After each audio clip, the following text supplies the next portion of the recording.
PKI itu nyata, PKI Gaya Baru, oleh Anton Permana dari Tanhana Dharma Manggaraga Institute. Di era Orde Lama, sebelum pemberontakan, PKI memainkan propaganda adu domba untuk menguras habis energi bangsa Indonesia, memanfaatkan tangan Soekarno selaku presiden, hingga lahirlah perang dengan DITI, PRRI, Parmesta, hingga operasi Ganyang Malaysia. Padahal, sebelumnya, mereka semua adalah rekan-rekan seperjuangan Soekarno semasa perang merebut kemerdekaan. Tidak cukup di situ. Dengan fitnah sistematis Parpol Masyumi, HMI dibubarkan. Buya Hamka sebagai tokoh agama karismatik dipenjara tanpa pengadilan. Sampai pada puncaknya, 7 orang jenderal TNI nasionalis dibunuh. Setelah clear semua, yaitu tokoh kelompok yang dianggap akan menjadi batu sandungan disikat, barulah PKI ini melakukan kudeta, mengganti ideologi negara Pancasila dengan komunisme, atau yang kita kenal dengan Gerakan 30 September.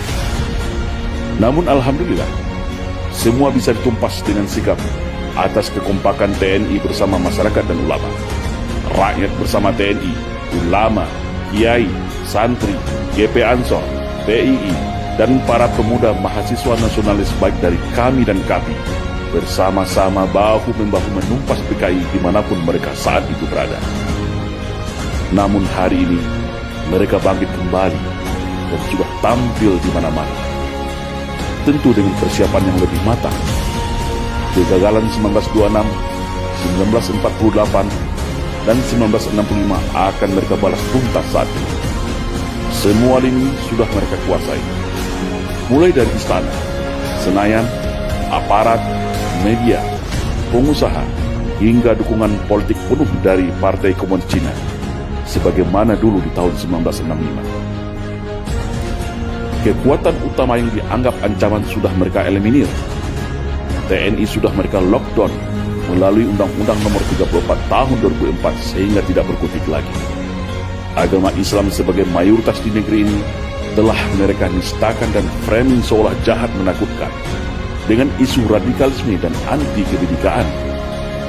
Ulama vokal Habib Rizik Syihab juga sudah mereka isolasi. Ustadz Alfian Tanjung dan pakar dalam hal komunisme sudah selesai mereka penjarakan. Ormas Islam yang besar-besar sudah mereka susupi dan pecah belah. HTI mereka bubarkan. FPI menunggu waktu. TKA Cina sudah infiltrasi masuk dan menyebar di seluruh pelosok Nusantara. Kelompok liberal, Syiah, dan non-muslim radikal mereka rangkul, provokasi dan pelihara. Sudah mirip kan dengan 1965? Maka, bersiap siagalah wahai umat Islam dan seluruh bangsa Indonesia yang masih ada merah putih serta Pancasila di dadanya. Satu langkah lagi, negeri ini akan berubah menjadi negara berhaluan komunis kalau kita semua lengah dan masih jadi pengecut. PKI hari ini adalah PKI Gaya Baru yang bangkit dari kuburnya.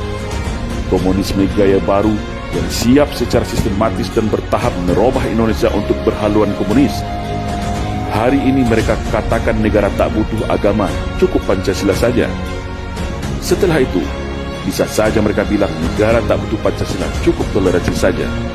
Itulah siasat ala komunis, halus, sistematis, dan agitatif. Tidak ada kata mati dalam sebuah ideologi.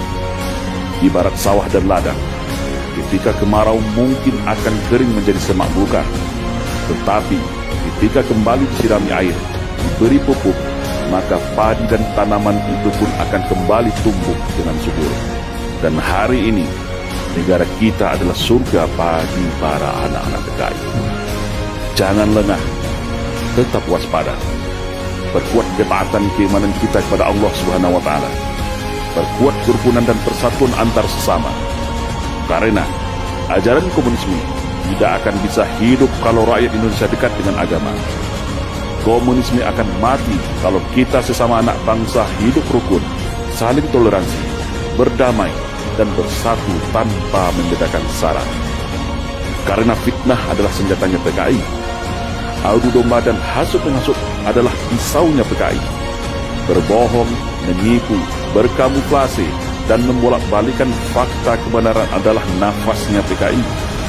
Membenci agama dan berupaya menjadikan agama sebagai musuh negara adalah agenda utama PKI. Bersiap siagalah wahai rakyat Indonesia. Mereka sudah ada di hadapan, di samping, di belakang, bahkan di sekeliling kita. Dan ingatlah, ketika ada yang mengatakan bahwa komunisme itu sudah mati dan tidak ada lagi, maka hati-hatilah, mereka itulah komunisme, atau minimal korban dari hasil cuci otak kader-kader komunis yang gemus dan oportunis. Waspadalah.